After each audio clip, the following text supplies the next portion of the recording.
The introduction of Sections 55 and 56 as non-obstant clauses in the Maharashtra Rent Control Act, 1999, played a crucial role in protecting the rights of tenants, particularly Pagdi tenants, who were vulnerable to eviction by landlords. Here's a breakdown of the main objectives and how these sections safeguard tenants. Main objectives of Sections 55 and 56. Protection of tenancy rights. Section 55 ensures that tenants cannot be evicted from their premises unless they voluntarily surrender their tenancy rights and are compensated at market value. This section is critical in preventing landlords from exploiting or pressuring tenants to vacate the premises without fair compensation.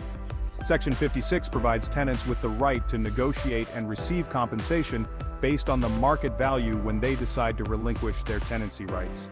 This section acknowledges the financial value of tenancy rights, particularly in high-value real estate markets like Mumbai.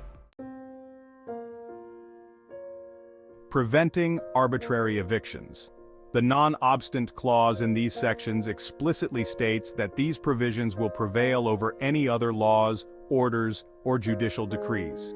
This means that even if a landlord obtains a judicial decree for eviction, the tenant's rights under Sections 55 and 56 will take precedence.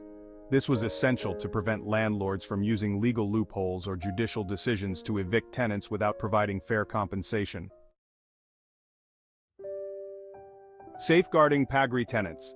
Pagdi tenants, who often pay a significant upfront amount, or Pagdi, at the time of acquiring tenancy, were particularly vulnerable under the previous legal regime. Sections 55 and 56 were introduced to safeguard these tenants by ensuring that they could not be evicted without proper compensation, reflecting the current market value of the property. This protection was necessary because Pagdi tenants usually have limited legal documentation of their financial investment, making them susceptible to being ousted without fair compensation. How these sections safeguard Pagdi tenants. Market value, compensation. Pagdi tenants are ensured compensation at market value if they choose to give up their tenancy rights, protecting them from lowball offers or undue pressure from landlords. This legal safeguard recognizes the significant value of their long-term tenancy, legal precedence over other laws.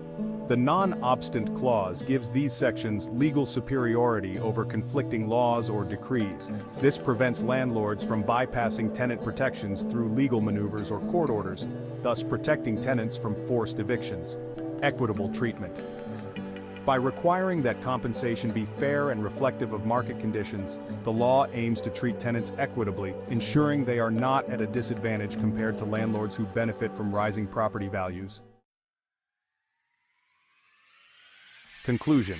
The introduction of Sections 55 and 56 as non-obstant clauses was a significant step in protecting tenants, especially Pagdi tenants, from exploitation and unfair eviction practices by landlords.